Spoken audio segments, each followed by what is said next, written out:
Comme disait Jean Guilaine, Mordaunt, vous parlez pointu. Donc je vais parler pointu puisque je ne sais pas imiter Jean Guilaine au-delà de cette démonstration. Jean va très bien, mais compte tenu des incertitudes variées, a préféré donc nous confier, Anne et moi, le soin de porter sa parole. Ce que je vais faire en tentant d'être fidèle, mais peut-être aussi obligé d'aller un peu plus vite parce qu'il nous en a prévu 15 pages quand même. Donc, cela étant, donc, allons-y.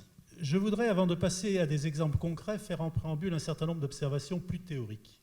La violence physique ou morale qui contraint par la souffrance le corps ou l'esprit n'a pas besoin de définition. En revanche, le terme de guerre est plus ambigu. On le définit aujourd'hui comme une confrontation entre deux ou plusieurs États par le truchement d'armées de métiers ou de contingents de citoyens. Comme il n'existait pas dans les temps qui nous préoccupent, sauf en Égypte ou dans les cités mésopotamiennes, le terme guerre doit s'entendre de façon différente. Pour ma part, je lui donnerai donc une définition très lâche, en considérant que toute confrontation entre deux localités ou deux communautés voisines et impliquant un nombre réduit d'intervenants peut être désignée comme un fait de guerre, puisque je n'ai pas d'autre mot à ma disposition pour évoquer les conflits d'âge pré-étatique. La guerre implique la destruction de l'adversaire, éventuellement le pillage de ses biens, et peut donc être appliquée à des situations et des temps très divers.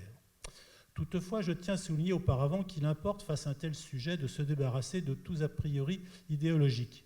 Exemple, l'humanité primitive était naturellement violente, l'homme étant un loup pour l'homme, et donc la guerre est éternelle et universelle. On peut dire que les partisans de cette théorie sont des faucons. Ou bien, à l'inverse, l'homme des origines était un être dénué de toute méchanceté, naturellement bon, et ce n'est qu'au terme d'un certain niveau de développement, plus ou moins tardif dans la complexité sociale, que la guerre est apparue, vision rousseauiste. Disons que les adhérents à cette thèse sont les colombes. Pour ma part, je considère que l'homme est capable du meilleur comme du pire et qu'il a certainement été les deux à la fois, un barbare à certains moments, un être plein d'humanité à d'autres. C'est toute la complexité de la nature humaine, l'individu agissant en fonction des conditions dans lesquelles il est placé. Je crois donc que l'archéologue doit conserver un certain pragmatisme et ne pas se laisser emprisonner dans des théories dont il aura du mal à se débarrasser dès qu'une découverte viendra les contester. Il doit rester flexible, précisons à présent quelques-uns de ses préjugés. L'âge d'or paléolithique. Pour ses défenseurs, c'était une époque de rêve, démographie peu contraignante, nature généreuse, pas de surplus à voler, société considérée comme égalitaire, peu hiérarchisée. De tels arguments me laissent songeur quand on voit que certaines sociétés amazoniennes à très faible densité humaine sont ou ont été guerrières. Avancer que les sociétés paléolithiques sont simples et égalitaires n'est pas démontré, et certains paléolithiciens affirment aujourd'hui le contraire. Comment en effet interpréter les confrontations entre chasseurs-cueilleurs anciens ou subactuels?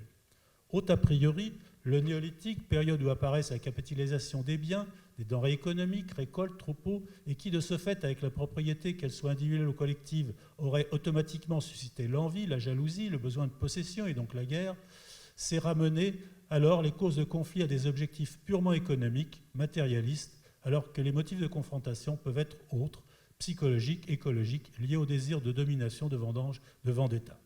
Encore un a priori, l'âge du bronze et les progrès techniques qui lui sont liés, période de production et de surconsommation d'arbres métalliques, cette inflation pouvant laisser qu'entendre que l'on fabriquait précisément des armes pour entretenir une sorte de guerre endémique, l'industrie de l'armement engendrant automatiquement des confrontations pour s'auto-alimenter.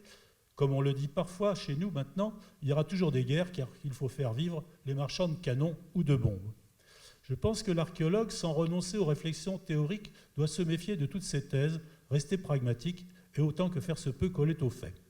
Plutôt que d'avancer des jugements péremptoires, il doit se laisser guider par les découvertes et ne pas non plus négliger l'analogie ethnologique. Celle-ci nous apprend par exemple qu'avant la découverte du monde par les Européens, au XVe, XVIe siècle, les sociétés de chasseurs-cueilleurs se battaient et qu'elles ne sont pas devenues guerrières à partir du moment où elles sont entrées en contact avec les étrangers. Pourquoi n'en aurait-il pas été de même au cours de la longue durée du paléolithique européen? J'en reste là sur ces questions spéculatives. Un point d'historiographie à présent. La guerre est aujourd'hui devenue un sujet de recherche général et porteur. Le programme de ce colloque en témoigne. Mais il n'en a pas toujours été ainsi. En effet, si les armes sont depuis les débuts de l'archéologie pré-protohistorique des éléments qui ont largement servi à l'établissement de typologie des chronologies, ces armes ont été pendant longtemps considérées ont été peu mises en contexte, et la guerre qu'elles suggèrent n'a été considérée comme un fait social anthropologique que depuis 2 ou 3 décennies. Le livre que j'ai écrit avec Jean Zamit en France a été l'un des premiers, sinon le premier sur ce thème. Il m'avait été en partie inspiré par le livre de Laurence Kelly, dont n'était pas encore paru l'édition française, et nous voulions de notre côté, avec notre ouvrage à argument, surtout ethnographique, écrire un livre fondé sur des exemples exclusivement archéologiques et dresser une sorte de bilan des connaissances sur ce point. Si la discipline veut rester crédible, elle doit donc pratiquer une critique serrée de ses propres sources, et nous allons partir des temps les plus anciens pour évoquer un certain nombre de questions en liaison avec le thème de la violence et de la guerre. Évidemment, s'agissant des périodes les plus anciennes, la minceur du dossier nous incitera à la prudence dans tout essai d'interprétation. Je serai donc bref sur les temps paléolithiques, car les exemples connus ne sont pas toujours explicites et donnent lieu à débat. C'est ainsi que la problématique éventuelle confrontation des 7 temps les plus anciens se confond souvent avec celle du cannibalisme, les 2 formes de cannibalisme, l'endo-cannibalisme, qui est un rituel impliquant l'ingestion d'un proche, et l'exo-cannibalisme, qui se traduit par la consommation des chairs d'un ennemi. Ce dernier nous intéresse dans la mesure où ce rite, si on exclut la possibilité d'un cannibalisme alimentaire, serait le résultat d'une confrontation entre groupes rivaux. Sans chercher à tout prix une interprétation qui malheureusement implique trop souvent une large part de subjectivité, que constate-t-on? Que des ossements humains brisés, cassés et dont on a pu extraire le cerveau ou la moelle sont présents dans plusieurs sites paléolithiques, le plus ancien étant certainement celui de la Grande Dolina d'Atapuerca, près de Burgos.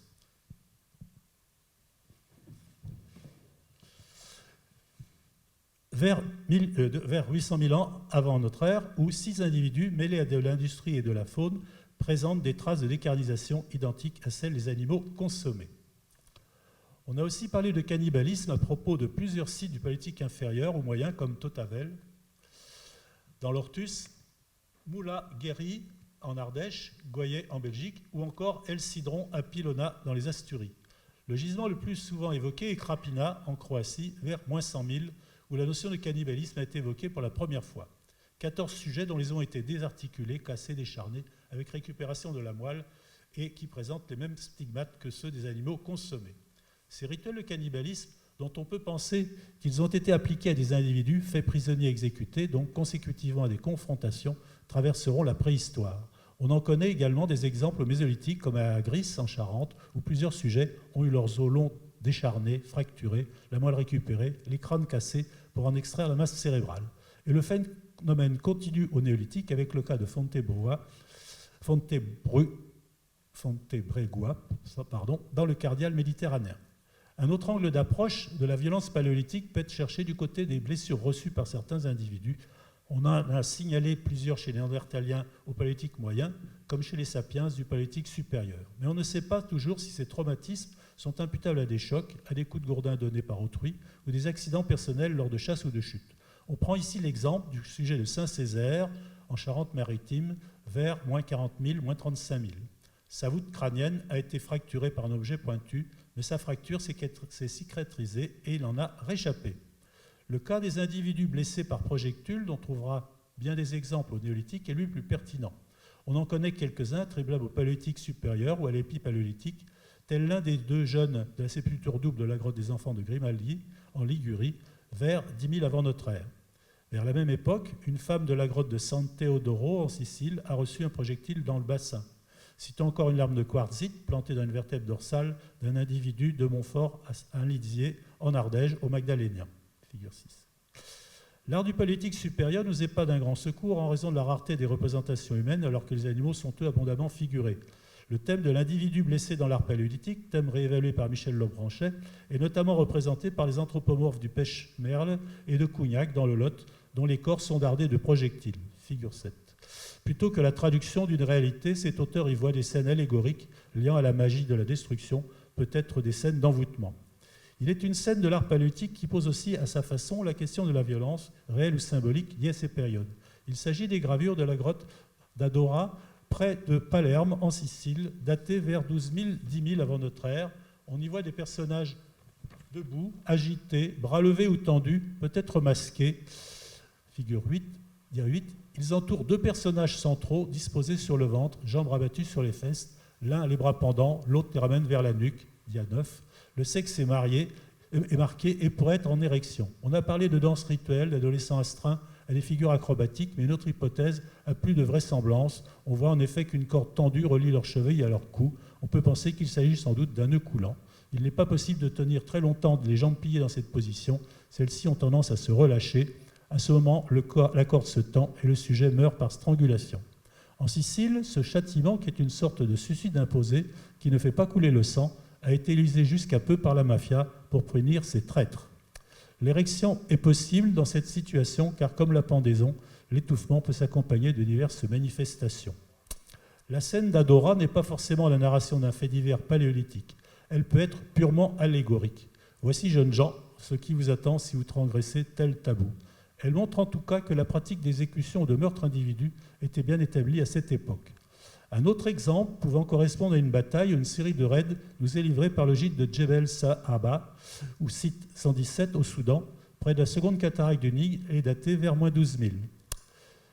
La fouille d'une nécropole, une soixantaine d'individus enterrés, souvent dans des fosses, une trentaine d'entre eux avaient le corps percé de flèches dans leurs ossements, il y a 10. Comme on a trouvé des projectiles erratiques dans toutes les tombes, on peut faire l'hypothèse que ces projectiles ont atteint aussi les autres sujets en pénétrant dans leur chair, ce qui expliquerait leur déconnexion avec les ossements de leur squelette. Ce qui étonne, c'est l'acharnement qui a été mis à massacrer certains sujets qui portent de multiples impacts. 6 à 20 flèches les avaient atteints en plusieurs points du corps. Une étude balistique sur la trajectoire des projectiles semble indiquer que plusieurs sujets étaient déjà à terre et vraisemblablement morts lorsqu'ils ont été transpercés. Il y a donc eu acharnement sur des cadavres, c'est là le trait d'une violence de masse et non de règlement de compte individuel.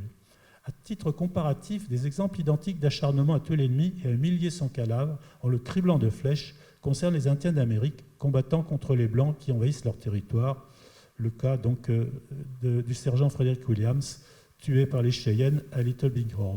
Une autre tuerie de chasseurs-cueilleurs a été reconnue au Kenya, à l'ouest du lac Turkana, sur le site de Nataruk, daté vers 10 000 ou 9 000.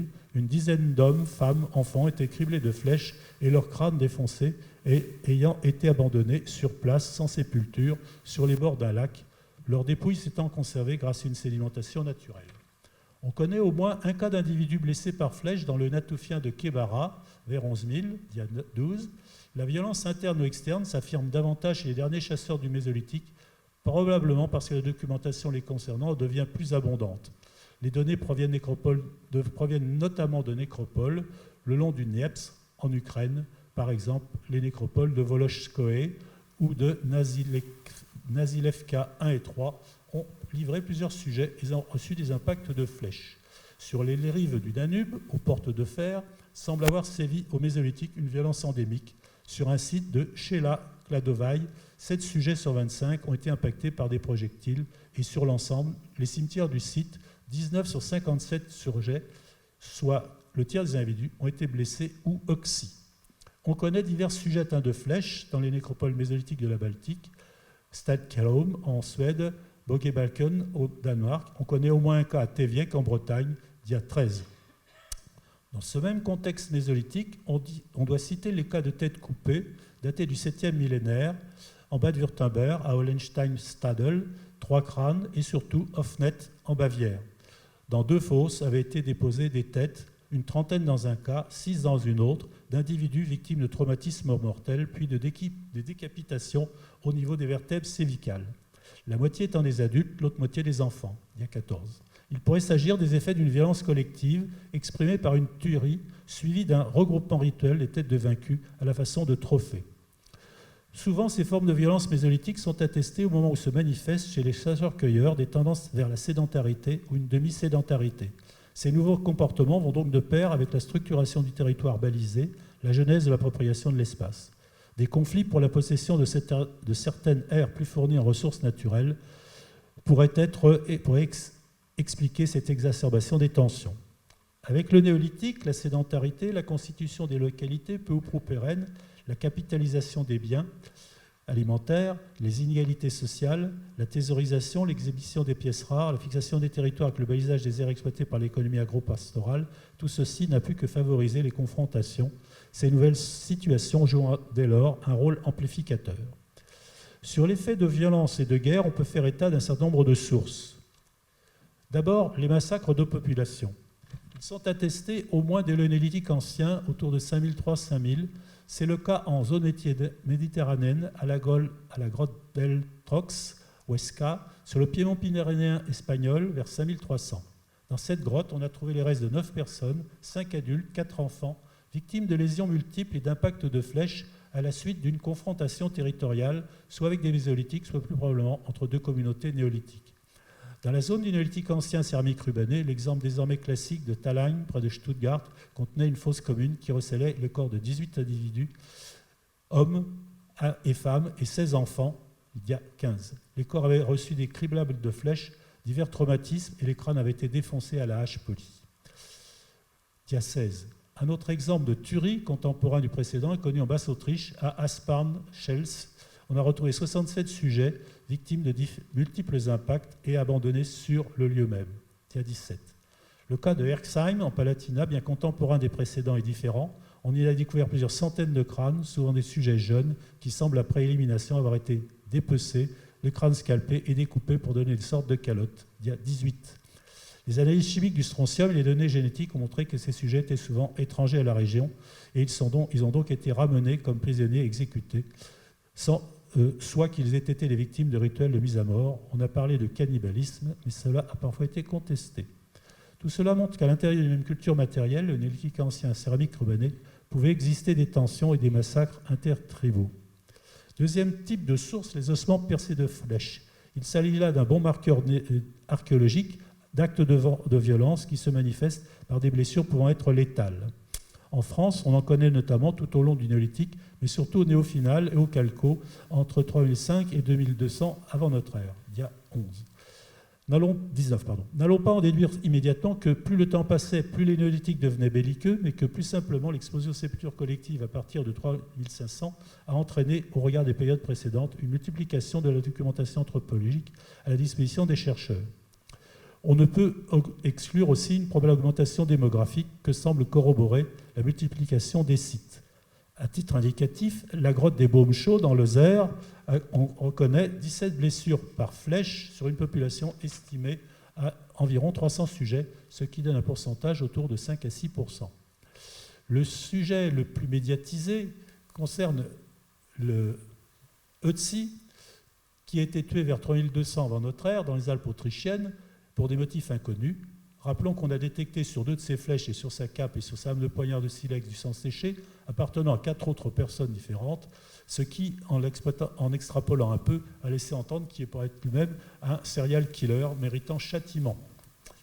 Troisième sujet de source, les couches de guerre des sépultures collectives.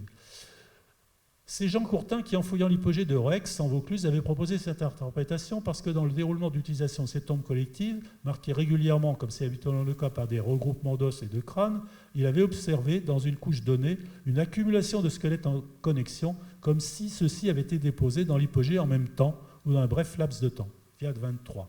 Il en avait conclu qu'il s'agissait des dépouilles d'individus morts au combat et déposés à la va-vite dans le caveau. Tués, on n'en a pas la preuve, éliminés par la suite d'une maladie, d'une épidémie, d'un virus, pourquoi pas. Mais l'hypothèse a fait école et les collègues espagnols en fouillant en Alvala, l'abri de San Juan Anteportam Latinamdom, au vent dont le plafond s'était effondré sur un dépôt sépulcral, qu'il avait ainsi fossilisé, on pensait qu'il s'agissait aussi d'un dépôt sépulcral chronologiquement homogène, une sorte de fosse commune, et donc évoquait une couche de guerre, dia 24. Et ceci d'autant qu'il y avait quelques ossements percés de flèches et les armatures étaient en nombre élevé. Mais ils ont ensuite révisé leur position quand une série de dates C14 leur ont montré que les dépôts des corps s'étendaient sur une certaine durée.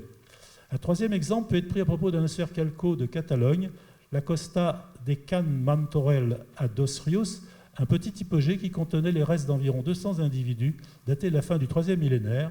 Il s'agissait très majoritairement de jeunes adultes ou d'adolescents, une distribution démographique qui a paru anormale aux auteurs de l'étude, puisque enfants et personnes âgées n'étaient guère présents. Cette concentration de jeunes adultes et aussi le fait que les vestiges archéologiques se résumaient presque exclusivement à des pointes de flèches ont amené les auteurs à évoquer un dépôt sépulcral en série consécutive à une extermination. Ils l'ont présenté à titre d'hypothèse. Ces hypothèses de couches de guerre, bien qu'on puisse l'éliminer, est très délicate à démontrer dans un contexte de sépulture collective en raison de la durée d'utilisation des caveaux et du diachronisme des dépouilles. Quatrième type de données, les données de l'art rupestre. On dispose de scènes de bataille figurées sur les panneaux rupestres, peints d'époque néolithique. C'est le cas dans l'art saharien. L'art du Levant espagnol est sur ce plan très subjectif.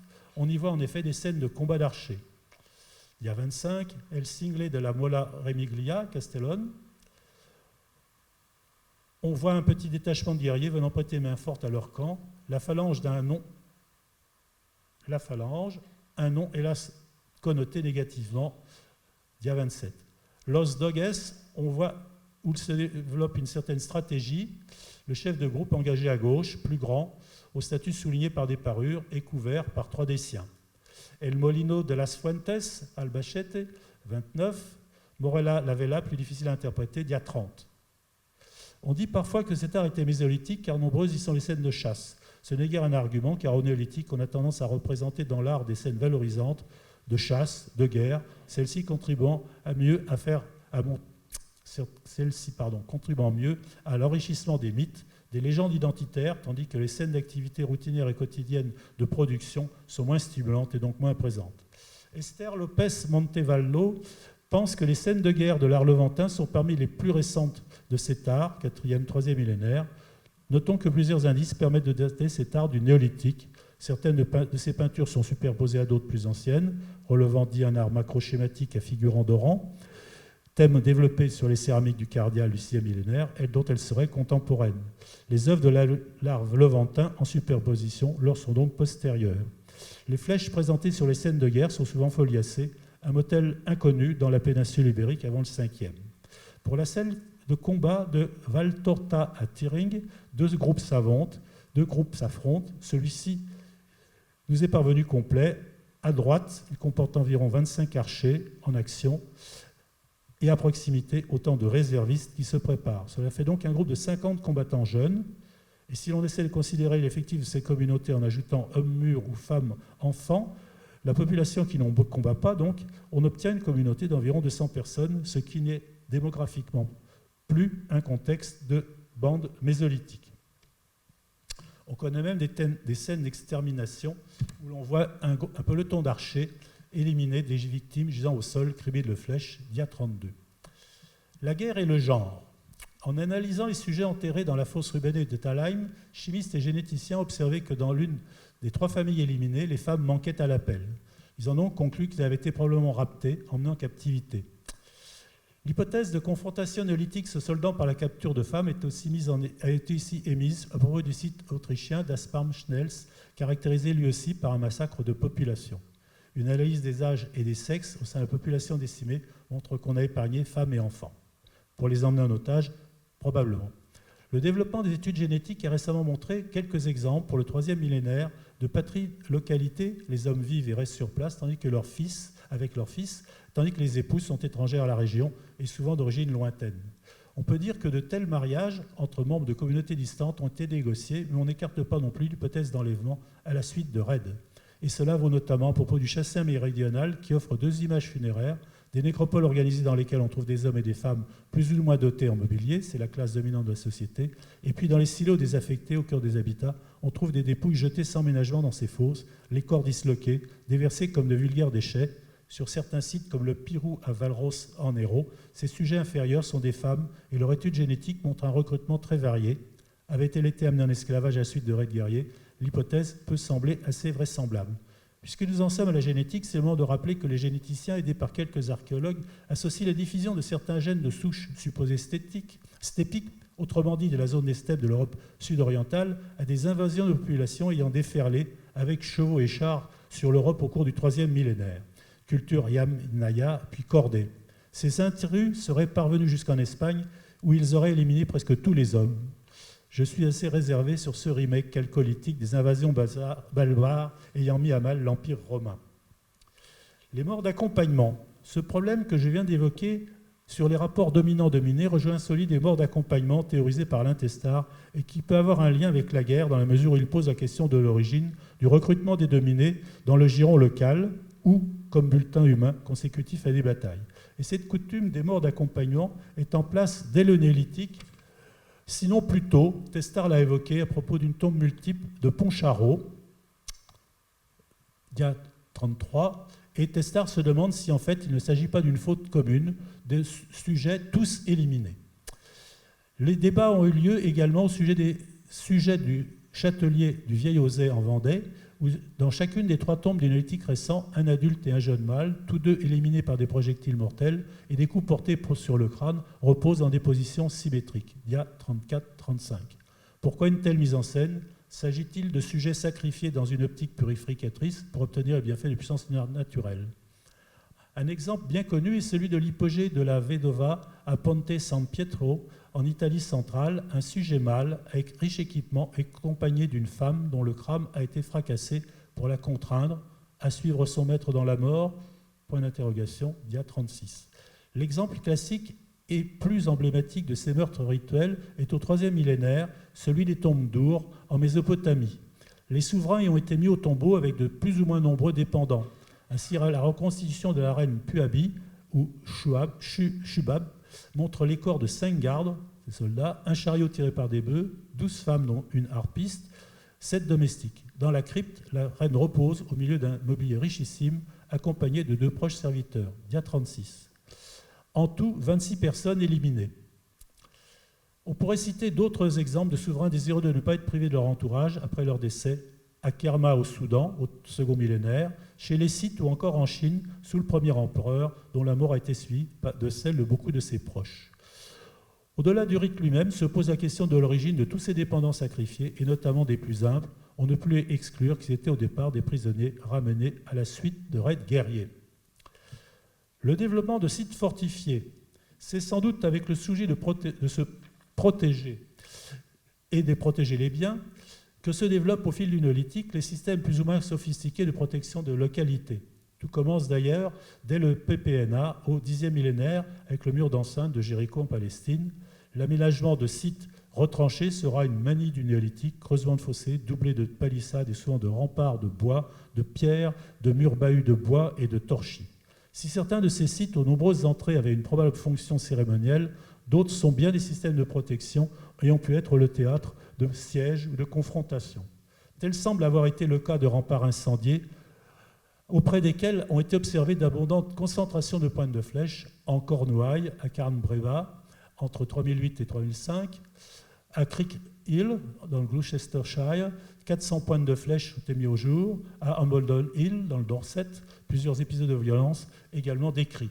Ce climat d'insécurité semble particulièrement marqué au IIIe millénaire et des fortifications apparaissent dans tout l'orbe méditerranéen, au Levant, en Anatolie, en Grèce et dans les Cyclades, dans le sud de la péninsule ibérique jusqu'au Portugal, dia 38, 39, 40. Dans ces dernières régions, les systèmes sophistiqués de plusieurs lignes de défense ceinturent les sites. À Los Milares, par exemple, à Villanova de Santo Pedro, Zambral, les Saïla, etc. Dans certains secteurs, par exemple la moyenne vallée de la Guardiana et le Tierro de Barros, on constate la présence de plusieurs sites à bastions sur les hauteurs, à la façon d'une ligne de fortification semblant marquer une frontière avec des territoires nettement délimités et des processus de contrôle des voies de communication. La construction du guerrier. S'agissant toujours du néolithique, il est intéressant d'observer que la catégorisation des genres, masculin et féminin, se construit en faisant appel aux armes. Ainsi, sur les statues menhirs des 4e et 3e millénaires, la masculinité des personnages est codifiée avec la présence d'armes. Celle-ci connote le genre masculin, poignard, hache, hallebarde, arc, flèche. En revanche, les femmes sont exclues des armes et doivent se contenter de parures. Dia 41. Même dichotomie dans les équipements funéraires des tombes, de la culture à céramique cordée, ou dans la culture du vase campaniforme.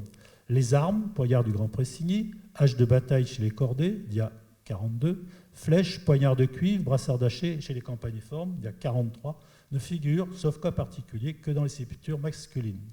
La représentation de l'homme est donc celle du guerrier. La question de l'évolution technique des armes et des combats. On a vu que l'arme reine des confrontations mésolithiques était l'arc, ce qui n'excluait pas que les crânes aient pu, comme à Hofnet, être fracassés à l'aide de gourdins, notamment. Et par exemple à Talagne, au néolithique récent, avec l'usage de haches. Les confrontations à distance sont toujours attestées au néolithique final, comme l'indique la multiplication des armatures, dia 44. Au 4e millénaire apparaît une arme blanche, le poignard, qui suppose une forme de combat rapproché ou de corps à corps. La lame, d'abord en silex, dia 45, est progressivement concurrencée par des lames de cuivre, 46, puis de bronze, au bronze ancien, 47. L'exemple d'un mort dû à un coup au corps à corps, avec l'exemple de pas de Julier dans le Gard, dia 48. L'épée et la lance de bronze ne se généralisent en Occident qu'au bronze moyen, autour de moins 1500. Des prototypes étant connus en Orient dès 3006, comme l'épée du Kourgan de Maykop ou les épées courtes de la tombe royale d'Arzian Tepe en Turquie, vers moins 3000, dia 49. On attribue l'apparition des épées en Occident à une influence orientale ou balkanique, et parfois cité l'épée de Hajdu Samsun en Hongrie comme possible prototype, dia 50-51.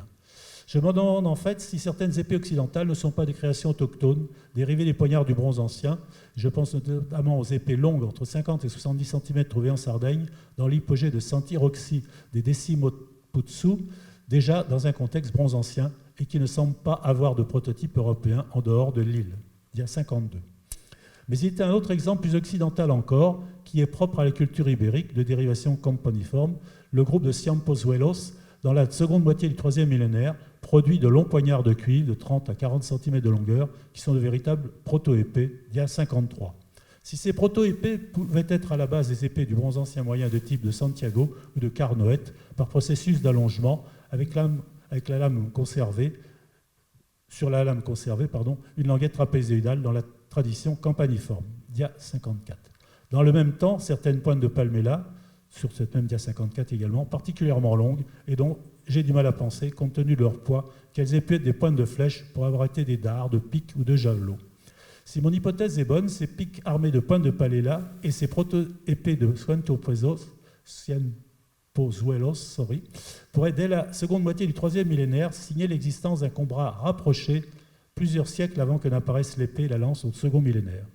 Terminons par une fresque mycénienne qui donne un exemple de ces combats au corps à corps, dia 55, conduit à l'épée et à la lance au milieu du second millénaire, non sans remarquer que les artistes ont fait la part belle aux Grecs, alors que leurs ennemis sont figurés comme des barbares au teint sombre et vêtus d'oripeaux de peau de bête.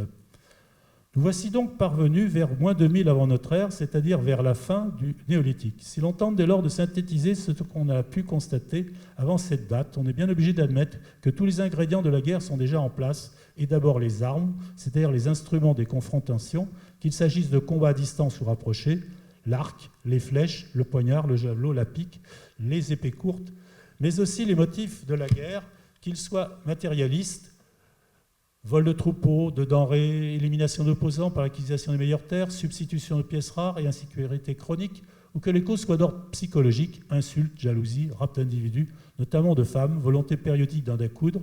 De ces confrontations, des vestiges portent témoignage, massacre des populations, ossements percés de flèches, représentation rupestre de combat, place tenue par l'idéologie du guerrier dans les constructions de la masculinité, accroissement de sites fortifiés. Pour conclure, quelques réflexions personnelles. Si l'on veut avancer sur la question d'origine de la guerre, il faut regarder le problème sur sa longue durée, depuis le plus ancien paléolithique, et autant que possible, faire grossir le dossier. Chasser de son esprit tous les a priori idéologiques, vision rousseauiste du bon sauvage, ou à l'inverse celui du mal naturellement belliqueux, qui pollue la recherche et la bloque, dans la mesure où, consciemment ou inconsciemment, il prédétermine les conclusions. Il faut l'archéologie aller son train et rester flexible, prêt à réviser toute thèse à la lumière de nouvelles données. Toujours se méfier d'autres a priori du type « la guerre commence au néolithique parce qu'il y a dès lors des surplus et qu'on a enfin des choses à voler ». Ou encore « la guerre commence à l'âge du bronze parce qu'on a désormais mis au point de bonnes armes pour trucider autrui ». On peut tuer quelqu'un avec une simple matraque ou un biface. Je pense donc que nous sommes qu'au début de nos connaissances archéologiques sur la préhistoire de la guerre, et on en sait assez déjà pour constater que la guerre n'a pas débuté avec les inégalités du néolithique ou avec la complexité sociale de la protohistoire. Les nécropoles mésolithiques nous ont fait la démonstration que les chasseurs-cueilleurs se battaient et que la révolution néolithique n'a rien à voir avec les comportements humains de violence, de pillage, de suppression d'individus, même si de nouvelles conditions de vie ont exacerbé les motifs de tension. Et d'ailleurs, si on regarde de plus près les données, on constate qu'au néolithique, si le nombre de sujets blessés ou oxy est ascensionnel, c'est parce que la documentation devient, au plan anthropologique, exponentielle. On dispose dès lors de nécropoles, de mégalithes, de tombes collectives et en plus d'habitats stables dont les silos ont souvent servi de sépulture. A l'inverse, plus l'on remonte le cours du temps, plus le dossier est difficile à évaluer parce que la documentation est mince et donc peu loquace. En dehors des cas de Sahaba et de Natarouk, tous les exemples disponibles proviennent soit de nécropoles mésolithiques, soit de cas de cannibalisme observés dans les grottes. Comme c'est trop souvent le cas dans les habitats, Comme très souvent les habitats sont mobiles et sans silo, nous sommes privés d'une source qui, à l'inverse, sera positive au néolithique. Et dès qu'on s'adresse à des périodes comme le paléolithique supérieur, pour lesquelles on ne dispose que de sépultures isolées ça et là, et en nombre infime comparativement à la masse des temps considérés, les témoins probants sont d'autant plus difficiles à détecter. L'absence de preuve n'est pas une preuve d'absence. Je pense donc que le thème de la guerre au paléolithique reste un sujet très ouvert et qu'il a de fait un bel avenir. Jean vous remercie de votre attention.